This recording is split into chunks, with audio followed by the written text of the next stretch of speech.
আল্লাহ ডাকে আর বলেন ইব্রাহিম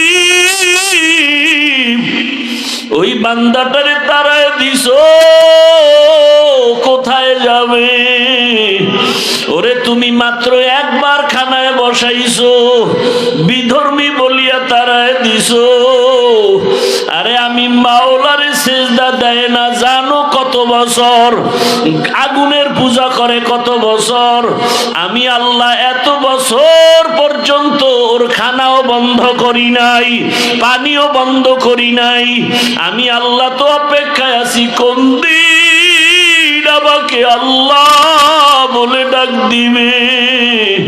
আমি আল্লাহ রাগ করে পানিও বন্ধ করি নাই, খানাও বন্ধ করি নাই, সূর্যের আলো বন্ধ করি নাই। ও ইব্রাহিম আমার বান্দাটারে কেন তাড়াইয়া দিছো?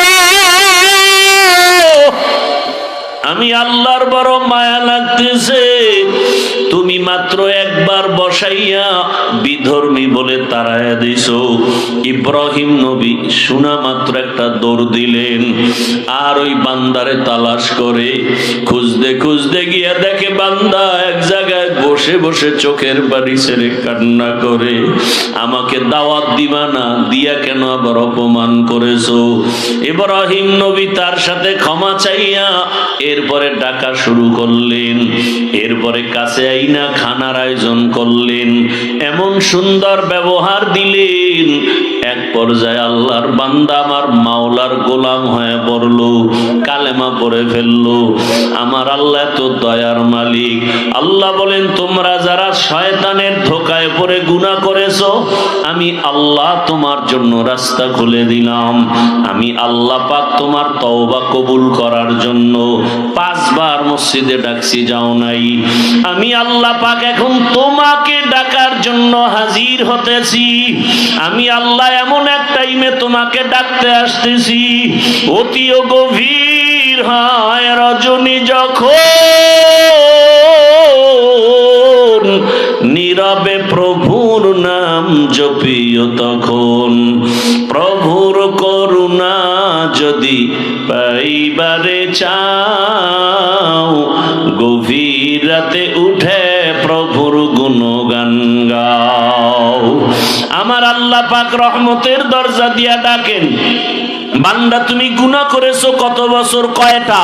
বলে আমি 50 বছর লাগাইয়া এত গুনাহ একদিনে করি নাই, আজকে একটা কালকে 2টা, এভাবে হাতের গুনাহ, চোখের গুনাহ, জবানের গুনাহ, অন্তরের গুনাহ করতে করতে বছর বছর গুনাহ করিয়া আমার চোখের গুনার পাল্লা ভারী, আমার হাতের গুনার পাল্লা ভারী, আমার অন্তরের গুনার পাল্লা ভারী। গুনাহ করতে করতে 30, 40, 50 বছর একটা পাহাড় হয়ে গেছে। আল্লাহ বলে তুই গুনাহ করেছো 50 বছর লাগাইয়া, আমি আল্লাহর দরজায় এসে যদি চোখের পানি ছাড়িয়া একবার দিল খুলে ডাক দাও, ইয়া রাব্বি গফিরলি, আমি আল্লাহ তোর 1 সেকেন্ডে জীবনের সব গুনাহগুলো মাফ করে দিব। এমন এক টাইমে আমি আসি যেই সময় আসমান নীরব, জমিনটা নীরব, গাছের পশু পাখিরা পর্যন্ত নীরব, ঘরের মানুষগুলো ঘুমায়, নদীর মাছগুলো নীরব, একটা কোনো আওয়াজ নাই। সমস্ত মানুষ এখন বেহুশ অবস্থা, ঘুমের মধ্যে, কোনো আওয়াজ নাই, নীরব সময়। আমি আল্লাহ তখন প্রথম আসমানে হাজির। ওরে বান্দা তুই ফজরে কোথায় তালাশ করো? আরে আমি মাওলার দেওয়া পানি খাও, আমি মাওলার দেওয়া সূর্যের আলো নাও। এখনো পর্যন্ত চিনো না সেই সূর্যের মালিককে। বান্দা তুমি গাছের ফল খাও, চিনো না সে ফলওয়ালা, ফলের মালিককে। বান্দা তুমি নদীর মাছ ধরে খাও, জানো না সে নদীর মাছ দেওয়ার মালিককে। ওই মালিকরে তালাশ করতে কোথাও যাওয়া লাগবে না। ওরে রাতের বেলা আমি মাওলায় হাজির, আমি আল্লাহ এখন ডাইরেক্ট হাজির হয়ে গেলাম। রাতের গভীর যখন শেষ অংশ, তোর মাও ঘুমায়, বাবাও ঘুমায়, ভাই বোনেরা ঘুমায়, তুই তখন ওযু বানাইয়া যায় নামাজে আসি, একবার ডাক দে, অন্তর খুলে যদি ডাক দাও, আল্লাহ, আমি আল্লাহ পাক তোর জীবনের সব গুনাহ ডাকে মাফ করে দিব। আমি আল্লাহ চাই তোকে কাছে পাওয়ার জন্য। আমি আল্লাহ চাই তুমি আমারে ছাড়া আর কোথাও যাবা না। আমি আল্লাহ চাই তুমি আমার দিকে আগায় আসো। আমি আল্লাহ চাই আমার রহমতের চাদরে ঢুকে যাও, কারণ দুনিয়ার কষ্টের থেকে মরণের কষ্ট আরো কঠিন। আরে তোমার দুনিয়ার আযাব থেকে জাহান্নামের আযাব আরো কঠিন। এক সেকেন্ডের জন্য তুমি সহ্য করতে পারবা না। আমি আল্লাহ পাক ডাকতেছি, আলা মিন মুস্তাগফিরিন ফাগফির আলাহ, গুনাহ যারা করছো ক্ষমা চাও। নবীজি বলেন, একটা জুতার ফিতাও যদি ছিঁড়ে যায় আল্লাহর কাছে বলো। আমার আল্লাহর কাছে বললে আল্লাহ পাক খুশি হবেন।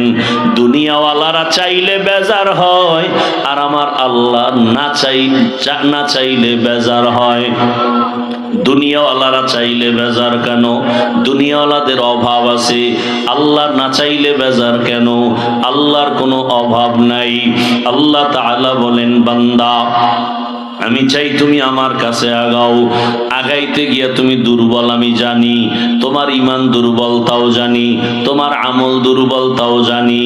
এ কারণে আমি আল্লাহ পাক, তুমি যখন 1 বিঘা আগায় যাও আমার রহমত তোমার দিকে 1 হাত আগায় যায়। তুমি যখন 1 হাত আগায় যাও আমার রহমত তোমার দিকে 2 হাত আগায়। তুমি যখন হেঁটে হেঁটে আগাও আমি আল্লাহর রহমত তোমার দিকে দ্রুত গতিতে দৌড়াইতে থাকে। আমি আল্লাহ পাক চাই তুমি আমার দিকে আসো। আমি আল্লাহ চাই না তুমি আমার রহমতের দরজা বাদ দিয়া দুনিয়ার অন্য কোন সারা রাত। এরে আল্লাহর বান্দারা, 2 ফোঁটা চোখের পানি যদি ফেলতে পারি এই পানি বৃথা যাবে না। আল্লাহ পাক কিয়ামতের দিন এই পানিটা কাজে লাগাইয়া জাহান্নামের আগুনকে নিভিয়ে দিবেন। অন্যান্য মাহফিলে যায়, কত মানুষ মার্কেটে ঘুরে সময় নষ্ট করে, কিন্তু এই মাহফিল আল্লাহর ওলিদের। এখানে যারা আসবেন এরা দুনিয়ামুখী মানুষকে বয়ান দেয় না। এখানে আসা মাত্রই যেন কেমন এক পরিবর্তন। আল্লাহর ওলিরা আসবেন, তাদের চেহারা দেখবো, বয়ান শুনবো, যদি একটা কুদরতের নজর আমার উপরে পড়ে যায় আমার জীবনের সব বন্ধ তালার দরজা খুলে যাবে। অতএব আল্লাহ যাদেরকে নিয়ে আসেন আল্লাহর কাছে তওবা করি। অন্তরে কোনো গুনার নিয়ত থাকলে অন্তরকে পরিচ্ছন্ন করি। ونشهد أن سيدنا وسندنا وحبيبنا وحبيب ربنا وطبيبنا وطبيب قلوبنا ومولانا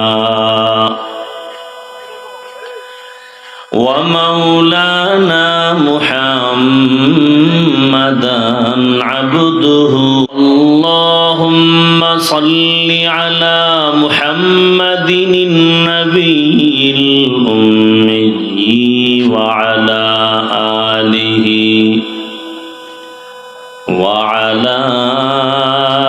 آله وسلم تسليما.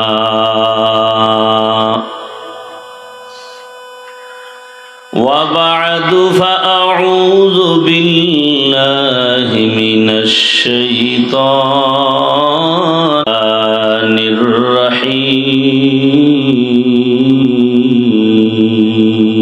الرجيم. قل يا عبادي الذين أسرفوا على أنفسهم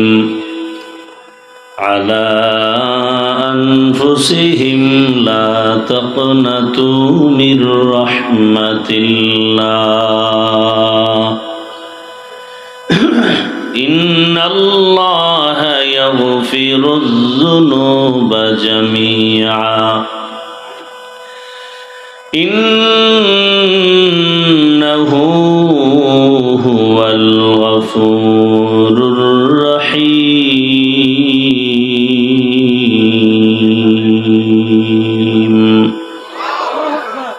وقال النبي صلى الله عليه وآله وسلم: التائب من الذنب كمن لا ذنب له. صدق الله مولانا العظيم وصدق رسوله النبي الأمي الكريم، ونحن على ذلك من الشاهدين والشاكرين والذاكرين، والحمد لله رب العالمين. سبحانك لا علم لنا إلا ما علمتنا إنك أنت العليم الحكيم. رب اشرح لي صدري ويسر لي أمري واحلل عقدة من لساني قبر آخر ठिकाना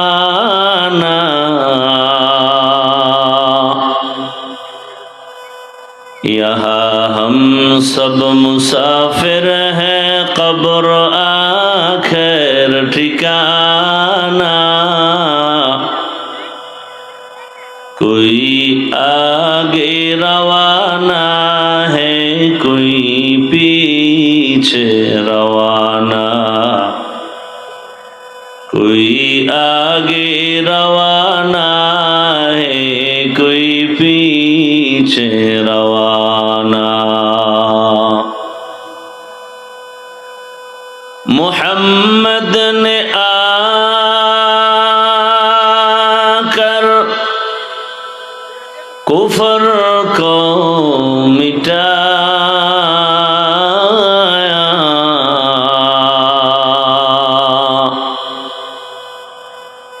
मोहम्मद ने आकर कुफर को मिटाया,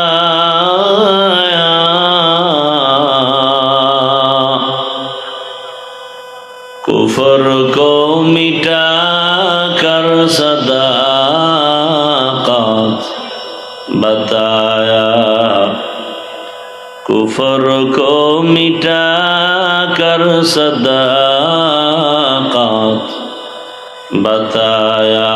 ला इलाहा इल्लल्लाह, ला इलाहा इल्लल्लाह, ला इलाहा इल्लल्लाह, ला इलाहा इल्लल्लाह, ला इलाहा इल्लल्लाह, ला इलाहा इल्लल्लाह, ला इलाहा इल्लल्लाह, ला इलाहा इल्लल्लाह, ला इलाहा इल्लल्लाह, ला इलाहा इल्लल्लाह मुहम्मदुर रसूलुल्लाह।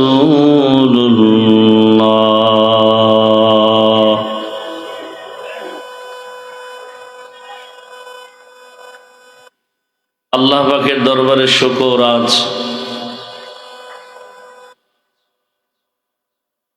26শে ডিসেম্বর 2025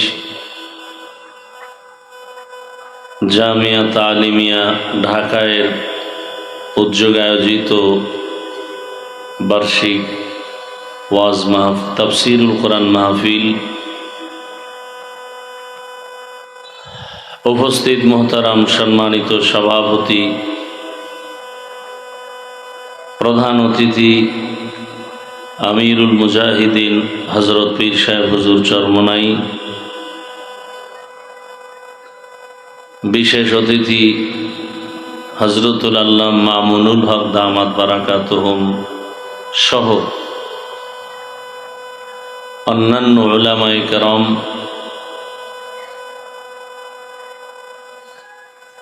বিভিন্ন জায়গা থেকে আল্লাহ পাকের আশিকিন বা জাকিরিন শাকিরিন মুরব্বিয়ানে আযম, পর্দার আড়ালে মা বোনেরা, কলিজার যুবক বন্ধুগণ, স্নেহের ছোট ভাই, আল্লাহ পাকের দরবারে শুকর যে আল্লাহ আমাদেরকে সুস্থ রেখেছেন, আলহামদুলিল্লাহ।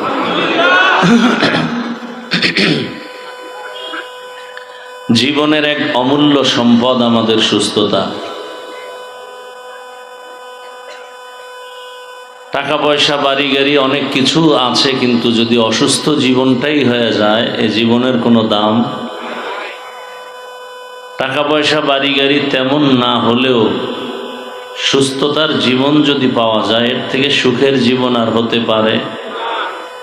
আল্লাহ আমাদের এই সুস্থতাকে দায়েমান কবুল করেন। এখনো যারা অসুস্থ, হসপিটালে, ঘরে, বিছানায়, আল্লাহ সবাইকে পূর্ণ সুস্থতার নেয়ামত দান করেন। এক একটা দিনের প্রোগ্রাম, মাহফিল ওই এলাকার জন্য একটা ঈদের আনন্দ বয়ে আনে।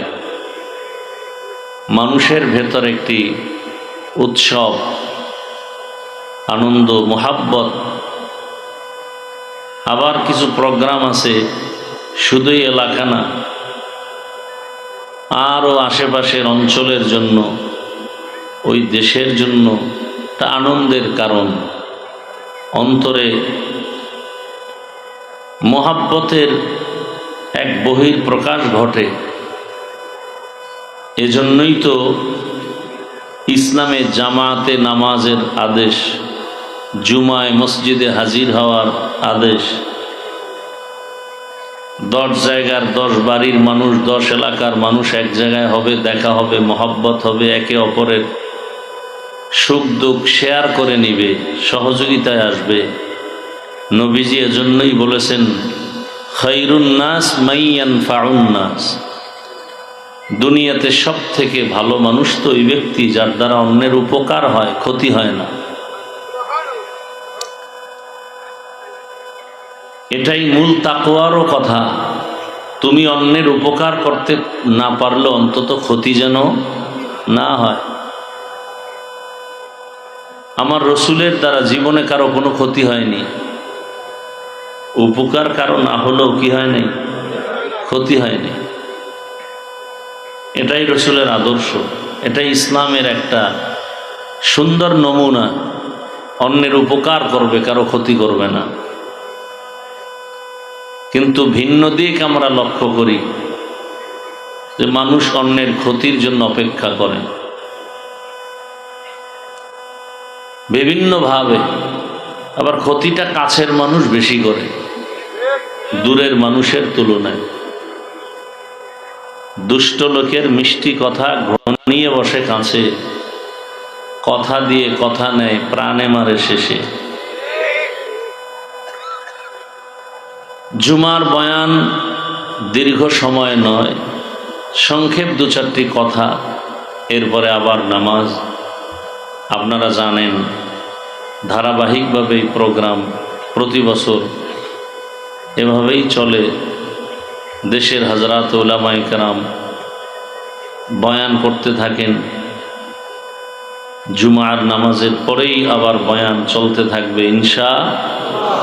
হযরত পীর সাহেব হুজুর দামাত বারাকাতুহুম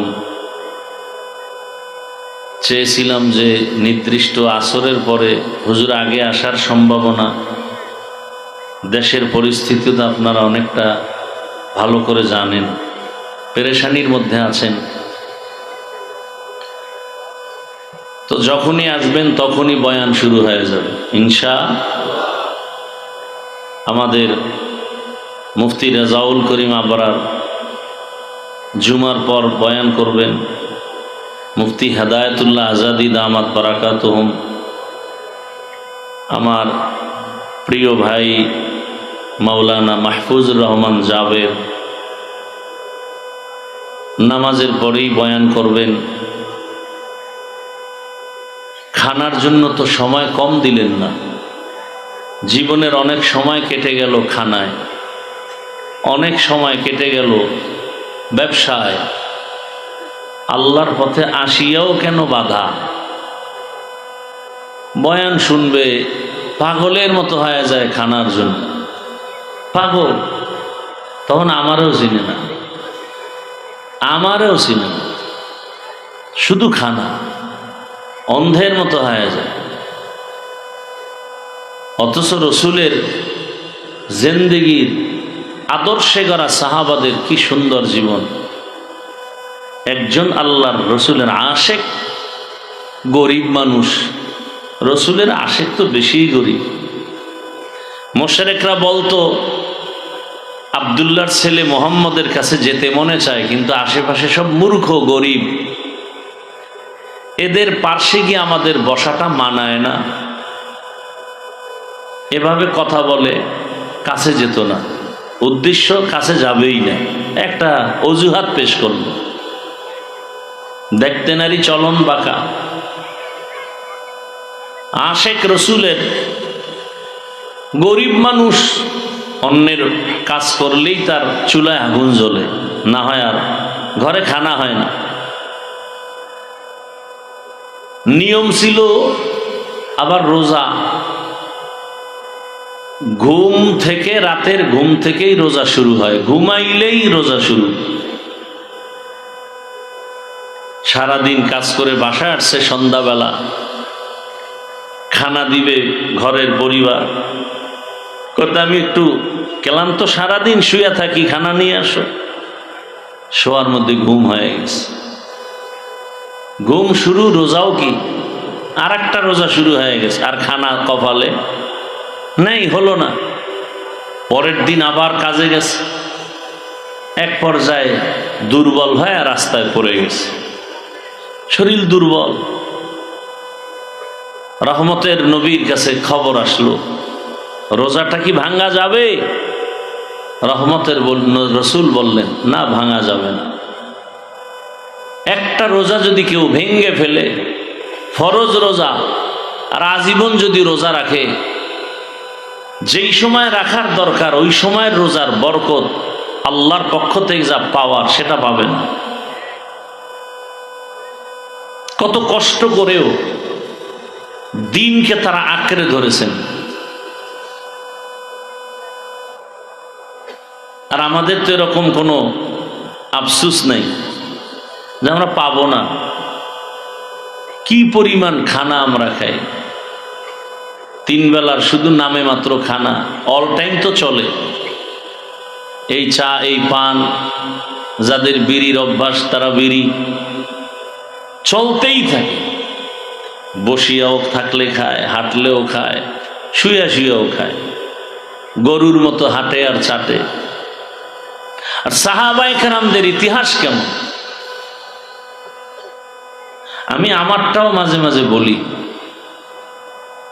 যে জীবনটা কত কষ্টে কাটছে, ভাষা নাই বোঝাবার। 150 টাকা একটা জামা কিনছি, কত ওটারে কি কাপড় কয়, ট্যাটটন কইতো, বুঝে এরা, ট্যাটটন, পলেস্টার, তাও রঙিন। কয়শো টাকা? এই 150 টাকার জামা বছরকে বছর পরছি, বছরকে বছর। এক লুঙ্গি দিয়া ছিঁড়ে গেছে, সেলাই কইরা এরপরে চলছে। বিছানায় প্রস্রাব করি, সেই থেকে মা বাবার কোল ছেড়ে চলে আসছি।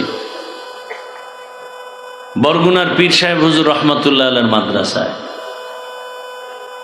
কত কষ্টের জীবন।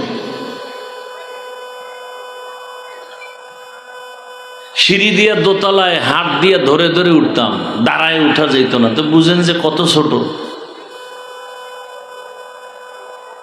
2 বেলা খানা দিত মাদ্রাসায়, এই মাপা ভাত 10টার সময় আর আসরের পরে, এটারে ভাগ করে 4 বার খাইতাম। তরকারি কি? মাদ্রাসা থেকে পাতলা ডাউল, আর বাড়ির থেকে আমার মা শুকনা মরিচ গুঁড়া কইরা প্লাস্টিকের ডিব্বায় দিতেন, আর বাবায় 1 কেজি আলু দিতেন, আধা কেজি দিতেন। এটা নিয়ে 2 মাস খাওয়া লাগবে। আলু কেটে কেটে নাম লিখে ভাতের মধ্যে সিদ্ধ দিতাম। মাঝে মাঝে ভাত হয়ে গেছে, ঢালছে, আরো ছাত্রদের আলু নাম দেখে দেখে নিতাম। মাঝে মাঝে গিয়া দেখতাম আলুর উপরের ছোলা নাই, নামও নাই। আজকের কপাল থেকে আলু গেছি গা। এইভাবে কষ্ট করে করে আল্লাহ এ পর্যন্ত নিয়ে আসছেন। আল্লাহ অনেক দয়া করেছেন, অনেক কিছু দিছেন। আজ 1 লুঙ্গি পরি, ওটা আর কালকে পরি না। একটা জামা আজকে পরি, কালকে পরি না। সব রবের করুণা। কি শুকর আদায় করব। উজানির কারি মঞ্জুর রহমতুল্লাহ আলাইহি বারবার তার মোনাজাতের মধ্যে আমার হাত লাগায়া বলতো, আল্লাহ ওকে দিয়ে একটা মাদ্রাসা, দাওরা হাদিস মাদ্রাসা আমি দেখে যেতে চাই। মাদ্রাসা হয়েছে, আল্লাহর ওলি আর দুনিয়ায় নেই, দেখে যেতে পারলেন না। একদিন এগুলো সব থেকে যাবে, আমিও থাকবো না।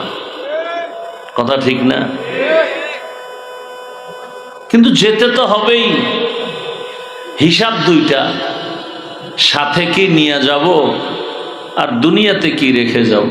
হিসাব 2টা, কি নিয়ে যাব, কি রেখে যাব। আপনি কি রেখে যাচ্ছেন? যেতে তো হবেই, কি মরা লাগবে না? কি নিয়ে যাবেন? ওখানে তো কিছু নিতে হবে, নাইলে উপায় নাই। বিদেশ যাবেন, পাসপোর্ট লাগবে না? কথা বলেন না কেন? ভিসা লাগবে না? না হয় ইমিগ্রেশনে আটকায় দিবে। কাপড় নাই, জামা নাই, কোনো টেনশন নাই। কিন্তু আসল কি? ভিসা, পাসপোর্ট লাগবে। তা আমরা যে পরপারের জীবনে পাড়ি জমাবো, কি নিয়ে যাব? পরকালের জীবনের একমাত্র পাসপোর্ট থাকবে তোমার ঈমানের পাসপোর্ট। এই পাসপোর্ট দিয়ে তুমি আল্লাহর মোহাব্বতের ঘরে ঢুকবা, নজরে আসবা। কিন্তু আমলের ভিসা না থাকলে পীড়া শুরু। আমলের ভিসা বড় কঠিন। আমলের ভিসা যদি থাকে, আবার কিছু পাসপোর্ট আছে খুব হার্ড, বড় দামি। বান্দাই দামি পাসপোর্ট নিয়ে যদি যেতে চাও, তাহলে ঈমান আমলের সাথে ইখলাসকে যোগায় দাও। দুনিয়াতে এমন কিছু জমা রাখবা যেটা পরকালে পাবে। আল্লাহ পাক রব্বুল আলামিন বলেন, আমি বড় আদর করে মানুষ বানাইছি। আমার বানানো মানুষ বড় আদরের। বিশাল বড় 7টা আসমান, 7টা জমিন আমি তৈরি করতে 6 দিন লাগছে। মাত্র 6 দিন, ফি 6 আইয়াম। অথচ আমার মোহাব্বতের মানুষ 1 ফোঁটা পানির থেকে মায়ের গর্ভে বানাইতে আমি আল্লাহ 6 দিনে পারি নাই, 10 দিনেও পারি নাই। আমি আল্লাহ এটাকে ফেরেশতা দিয়ে আমার কুদরতের দ্বারা মায়ের গর্ভে প্রায় 6 মাস লাগায় বান্দাকে স্ট্রাকচার বানায় রূহ দান করেছে। এত বিশাল আসমান আর জমিন, এটা বানাইতে মাত্র 6 দিন। তোমার মতো একটা ক্ষুদ্রতম বান্দা বানাইতে আমার এত সময় লাগলো কেন? এর একমাত্র কারণ, ভালোবাসার জিনিস বানাইতে বড় সময়ের ব্যাপার। আল্লাহ বলেন, আমি তোমাকে বড় আদর করে বানাইছি, বড় নরম করে বানাইছি। অখুলিকাল ইনসানু যায়ীফা। আমি মানুষ বড় দুর্বল করে বানাইলাম, এবং এই মানুষের জীবনে চলার জন্য যা প্রয়োজন সব আমি ব্যবস্থা করেছি। তোমার পানির প্রয়োজন, আলোর প্রয়োজন, ঘুমের প্রয়োজন, রাতের ব্যবস্থা করলাম। যত তোমার সুন্দর জীবন পরিচালনার জন্য যত খানার প্রয়োজন সব করলাম। আমি আল্লাহ বিশাল বড় আসমান তোমার জন্য বানাইলাম, বিশাল বড় জমিনটা তোমার গোলাম বানায় দিলাম। সমুদ্রের হাজারো ধরনের মাছ তোমার জন্য, রাতের চাঁদের আলো তোমার জন্য, জমিনের ফসল তোমার জন্য, গাছের ফল তোমার জন্য। আমি বড় মোহাব্বত করি তোমাকে। আমি আল্লাহ সব কিছু তোমারে দিয়া তোমার থেকে কিছু চাই নাই। আমি আল্লাহ তোমার কল্যাণের জন্য আমি বলেছি তুমি আমার ইবাদতে জীবনটা কাটায় দাও, 5 বেলার নামাজ আদায় করবা। আমি আল্লাহ আবার এই 5 বেলার নামাজ আদায়ের ক্ষেত্রে তোমাকে বুঝাবার জন্য, ডাকার জন্য নির্দিষ্ট লোক রাখছি। ফজরের নামাজে তোমাকে ডাকার জন্য মুয়াজ্জিন অপেক্ষায় থাকে। as-salatu khairum minan nawm। তুমি ফজরে আসো নাই, আমার দেওয়া রাতের আরামের সময় পেয়ে অন্ধকারে মজার ঘুম দিছো। আমি আল্লাহ বেজার না, আবার জোহরের নামাজে তোমারে ডাকছি আসো। জোহরের নামাজেও তুমি দোকান পাটার নিজের চাকরি বাকরির ব্যস্ততায় আসো নাই। আমি আল্লাহ বেজার না, আবার আসরের নামাজে ডাকার ব্যবস্থা করেছি। বান্দা তুমি ব্যস্ততার অজুহাত দেখাইয়া আমার ঘরে হাজিরা দাও নাই। আমি আল্লাহ বেজার না, আমি আবার তোমাকে মাগরিবে ডাকাইলাম, মাগরিবেও তুমি অনুপস্থিত। আমি আল্লাহ শেষ এশায় তোমারে ডাকলাম, আমার ডাকে তুমি সাড়া দাও নাই। আমি আল্লাহ রাগ না করিয়া এবার আমি আল্লাহ নিজে রেডি হয়ে গেছি, তোমাকে ডাকতে আমি আসবো। মুয়াজ্জিন ডাকছে তুমি আসো নাই, উচিত ছিল তো আমি রাগ হয়ে যাব, কিন্তু না, আমি কেন রাগ করব? আমার তো আলাদা আর এক জায়গায় কোনো ছেলে নাই, মেয়ে নাই, আমার স্ত্রী নাই, আমি একা। আমি জিন বানাইছি, ফেরেশতা বানাইছি, তবে আমার আদরের না। আমি মানুষ বানাইছি বড় মায়া করিয়া। আমি চাই মানুষ যেন একবার আমারে আল্লাহ বলে ডাক দেয়, মানুষ যেন আসিয়া কপালটা মাটির মধ্যে লাগায় দেয়। বান্দা যখন কপালটা মাটির মধ্যে লাগায়, আমি মাটিতে লাগতে দেই না। আমি আল্লাহ কুদরতি পা আমার বান্দার কপালের নিচে ঢুকায় দেই। বান্দা তোর কপাল বড় দামি, তুই কপালটা মাটিতে ঠেকাবি, আর আমি চুপ থাকবো না। তোর বডির মধ্যে কপাল বড় দামি, আমি আল্লাহ ওই কপালটাকে মাটিতে নাগার আগে আমি আল্লাহ তোর কপালের নিচে কুদরতের কদম লাগায় দেই। আমি আল্লাহ পাক বড় খুশি হয়ে যাই। দুনিয়াতে মানুষ সম্মান চাইতে গিয়া বলে সেজদা দাও, আল্লাহ বলেন আমি আল্লাহ এত কিছু তোমারে দিলাম, আমি চাই তুমি আমাকেই সেজদা দিবা। আমি আল্লাহ পাক অপেক্ষায় থাকি কখন আমাকে তুমি ডাক দিবা। আমি আল্লাহ পাক এত মোহাব্বত করে বানাইয়া আমি আল্লাহ পাক ডাকলাম, এরপরও যখন আসো নাই, আমি রাগ করি নাই, পানিও বন্ধ করি নাই, বাতাস বন্ধ করি নাই, বরং আমি আল্লাহ মায়া আর রহমতের দরজা দিয়া তোরে ডাক দিছি, আয়। কুল ইয়া ইবাদিয়াল্লাযীনা আসরাফু আলা আনফুসিহিম লা তাকনাতু মির রাহমাতিল্লাহ। আমার রহমতের দরজা খোলা। দুনিয়ার মানুষের দয়ার দরজা মাঝে মাঝে খুলে, মাঝে মাঝে বন্ধ করে দেয়, আর আমি আল্লাহ দরজা খুলে দিলাম, একটা সেকেন্ডের জন্য বন্ধ নাই। আমারে সমুদ্রে বয়ে যদি ডাক দাও আল্লাহ, আমি সেখানেও হাজির। আমাকে যদি গভীর রাতে ডাক দাও, সেখানেও আমি আল্লাহ হাজির। আমারে যদি কোনো বেঈমান বিমানেও ডাক দেয়, আমি সেখানেও হাজির। আরে ইব্রাহিম আলাইহিস সালাম মেহমান সারা খানা খায় না। মেহমান আসলে রিজিকে বরকত হয়, ঘরের মধ্যে রহমত বাড়িয়া যায়। ইব্রাহিম নবী মেহমান খুঁজে রাস্তায় দাঁড়ায়, যাকে পায় তাকে ডাইকা আনেন, মেহমান বসায় খানা খাবেন। একদিন ইব্রাহিম নবী মেহমান পায় না, অনেকক্ষণ অপেক্ষা। হঠাৎ করে দেখে একটা লোক আসতেছে, ওই লোকটাকে ডাক দিয়া কয়, ভাই খানা খেয়েছেন? বলে না। বলে চলেন আমার বাসায় আসেন। পয়গম্বর ইব্রাহিম ওই আল্লাহর বান্দাকে নিয়ে ঘরের মধ্যে বসাইলেন। খানা দেওয়ার আগ মুহূর্তে একটু পরিচয় নিলেন। পরিচয় নিয়ে জানতে পারলেন এই বান্দা অগ্নি পূজা করে, ইসলাম মানে না, আল্লাহর ধর্ম ইসলাম মানে না।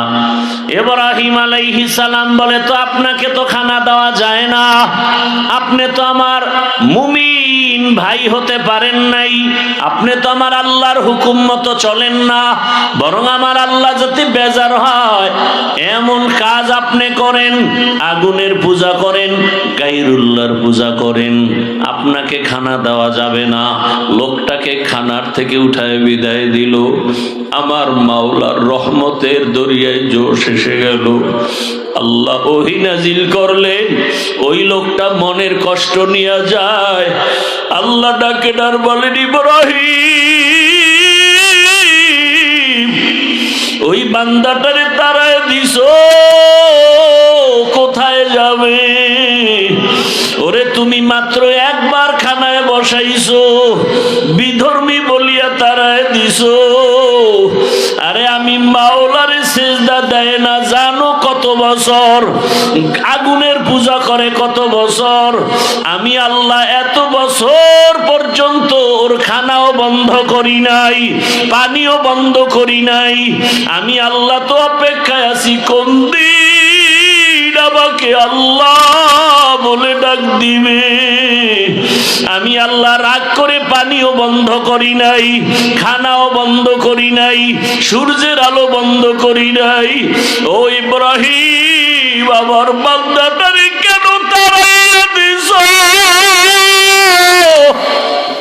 আমি আল্লাহর বড় মায়া লাগতেছে, তুমি মাত্র একবার বসাইয়া বিধর্মী বলে তাড়াইয়া দিছো।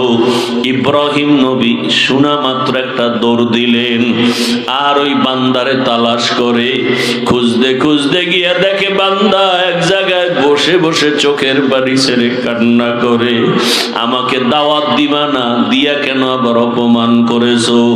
ইব্রাহিম নবী তার সাথে ক্ষমা চাইয়া এরপরে ডাকা শুরু করলেন। এরপরে কাছে আইনা খানার আয়োজন করলেন, এমন সুন্দর ব্যবহার দিলেন। এক পর্যায়ে আল্লাহর বান্দা আমার মাওলার গোলাম হয়ে পড়লো, কালেমা পড়ে ফেললো। আমার আল্লাহ তো দয়ার মালিক। আল্লাহ বলেন, তোমরা যারা শয়তানের ধোকায় পড়ে গুনাহ করেছো, আমি আল্লাহ তোমার জন্য রাস্তা খুলে দিলাম। আমি আল্লাহ পাক তোমার তওবা কবুল করার জন্য 5 বার মসজিদে ডাকছি, যাও নাই। আমি আল্লাহ পাক এখন তোমাকে ডাকার জন্য হাজির হতেছি। আমি আল্লাহ এমন এক টাইমে তোমাকে ডাকতে আসতেছি, অতিও গভীর হয় রজনী যখন, নীরবে প্রভুর নাম জপিও তখন। প্রভুর করুণা যদি পাইবারে চাও, গভীর রাতে উঠে প্রভুর গুণগান গাও। আমার আল্লাহ পাক রহমতের দরজা দিয়া ডাকেন, বান্দা তুমি গুনাহ করেছো কত বছর? কয়টা? বলে আমি 50 বছর লাগাইয়া এত গুনাহ একদিনে করি নাই, আজকে একটা কালকে 2টা, এভাবে হাতের গুনাহ, চোখের গুনাহ, জবানের গুনাহ, অন্তরের গুনাহ করতে করতে বছর বছর গুনাহ করিয়া আমার চোখের গুনার পাল্লা ভারী, আমার হাতের গুনার পাল্লা ভারী, আমার অন্তরের গুনার পাল্লা ভারী। গুনাহ করতে করতে 30, 40, 50 50 বছর একটা পাহাড় হয়ে গেছে। আল্লাহ বলে তুই গুনাহ করেছো 50 বছর লাগাইয়া, আমি আল্লাহর দরজায় এসে যদি চোখের পানি ছাড়িয়া একবার দিল খুলে ডাক দাও, ইয়া রব্বি গফিরলি, আমি আল্লাহ তোর 1 সেকেন্ডে জীবনের সব গুনাহগুলো মাফ করে দিব। এমন এক টাইমে আমি আসি যেই সময় আসমান নীরব, জমিনটা নীরব, গাছের পশু পাখিরা পর্যন্ত নীরব, ঘরের মানুষগুলো ঘুমায়, নদীর মাছগুলো নীরব, একটা কোনো আওয়াজ নাই।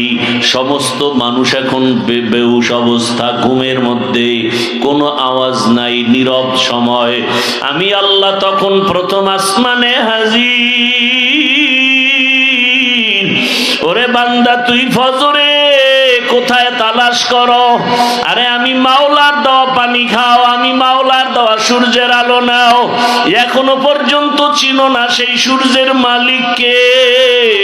বান্দা তুমি গাছের ফল খাও, চিনো না সে ফলওয়ালার ফলের মালিককে। বান্দা তুমি নদীর মাছ ধরে খাও, জানো না সে নদীর মাছ দেওয়ার মালিককে। ওই মালিকরে তালাশ করতে কোথাও যাওয়া লাগবে না। ওরে রাতের বেলা আমি মাওলায় হাজির, আমি আল্লাহ এখন ডাইরেক্ট হাজির হয়ে গেলাম। রাতের গভীর যখন শেষ অংশ, তোর মাও ঘুমায়, বাবাও ঘুমায়, ভাই বোনেরা ঘুমায়, তুই তখন ওযু বানাইয়া যায় নামাজে আসি একবার ডাক দে। অন্তর খুলে যদি ডাক দাও, আল্লাহ, আমি আল্লাহ পাক তোর জীবনের সব গুনাহ ডাকে মাফ করে দিব। আমি আল্লাহ চাই তোকে কাছে পাওয়ার জন্য। আমি আল্লাহ চাই তুমি আমারে ছাড়ার কোথাও যাবা না। আমি আল্লাহ চাই তুমি আমার দিকে আগায় আসো। আমি আল্লাহ চাই আমার রহমতের চাদরে ঢুকে যাও। কারণ দুনিয়ার কষ্টের থেকে মরণের কষ্ট আরো কঠিন। আরে তোমার দুনিয়ার আযাব থেকে জাহান্নামের আযাব আরো কঠিন। 1 সেকেন্ডের জন্য তুমি সহ্য করতে পারবা না।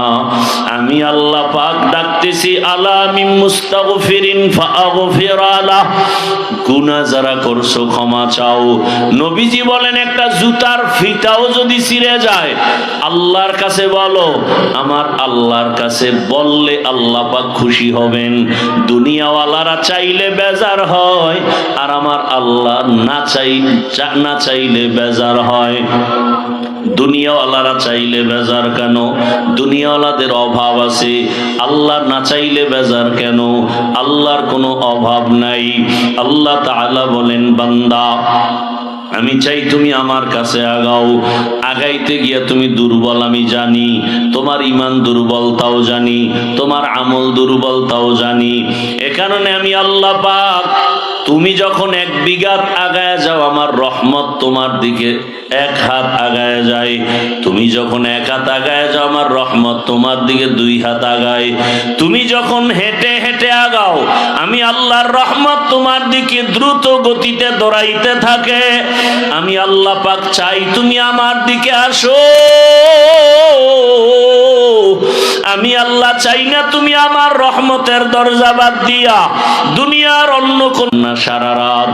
এরে আল্লাহর বান্দারা, 2 ফোঁটা চোখের পানি যদি ফেলতে পারি এই পানি বৃথা যাবে না। আল্লাহ পাক কিয়ামতের দিন এই পানিটা কাজে লাগাইয়া জাহান্নামের আগুনকে নিভিয়ে দিবেন। অন্যান্য মাহফিলে যায় কত মানুষ মার্কেটে ঘুরে সময় নষ্ট করে, কিন্তু এই মাহফিল আল্লাহর ওলিদের। এখানে যারা আসবেন এরা দুনিয়ামুখী মানুষকে বয়ান দেয় না।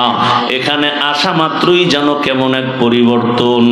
আল্লাহর ওলিরা আসবেন, তাদের চেহারা দেখবো, বয়ান শুনবো, যদি একটা কুদরতের নজর আমার উপরে পড়ে যায় আমার জীবনের সব বন্ধ তালার দরজা খুলে যাবে। অতএব আল্লাহ যাদেরকে নিয়ে আসেন আল্লাহর কাছে তওবা করি।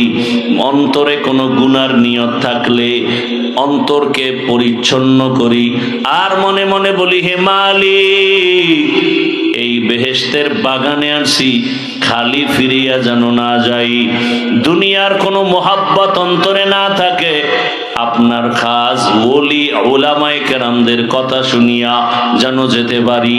আজকের জন্য আবু হুরায়রার মতো রেডি হয়ে যাও। পয়গম্বরের সাহাবী আবু হুরায়রা রাদিয়াল্লাহু তাআলা আনহু রহমতের নবীকে ছেড়ে কোথাও যায় না, কারণ রহমতের নবীরে দেখলে তো এমনিই কলিজা ঠান্ডা, পেটে কোনো ক্ষুধাও লাগে না। মাঝে মাঝে মানুষ হিসাবে ক্ষুধা, রহমতের নবীর একটা কথা মানি মুক্তার মতো। আমি আবু হুরায়রা যদি খানার মহব্বতে চলে যাই, আমার থেকে একটা রসুলের কথা ছুটে যাবে। এই কারণে আবু হুরায়রা যায় না, ক্ষুধার পাগল পাড়া হইয়া রাস্তায় পড়ে আছে দুর্বল হইয়া, মানুষ পাড়ায় পাড়ায় যায়, বলে আবু হুরায়রার মনে হয় কোনো মির্গির ব্যারাম হয়েছে। আসলে তো ব্যারাম না, রহমতের নবীর দরবার ছেড়ে যাবে না বলে খানা খায় নাই, ক্ষুধায় ক্লান্ত হয়ে গেছে। এরে আল্লাহর বান্দারা, মেহমান আসবে, ওলামায়ে কেরাম আসবেন, কোরআন ও হাদিসের বয়ান করবেন, আর আপনি দোকানে দোকানে ঘুরবেন, কোথাও বসে গল্প করবেন। এটা আল্লাহর প্রিয় বান্দাদের কোনো আমল হতে পারে না। আল্লাহ আমাদের সবাইকে সাহাবী আবু হুরায়রার আদর্শওয়ালা বানায়া দেন। জোরে কন্যা আমি আল্লাহ পাক রব্বুল আলামিন শেষ দোয়া পর্যন্ত আমাদেরকে থাকার মতো, শোনার মতো, বয়ান নিয়ে যাওয়ার তৌফিক দান করেন, আমিন। রাজি আছি তো ইনশাআল্লাহ? এক এক ফুলে এক এক গ্রাম। এখন যারা নিয়ত করে আসছি, ইনশাআল্লাহ শেষ পর্যন্ত থাকার নিয়ত আছে।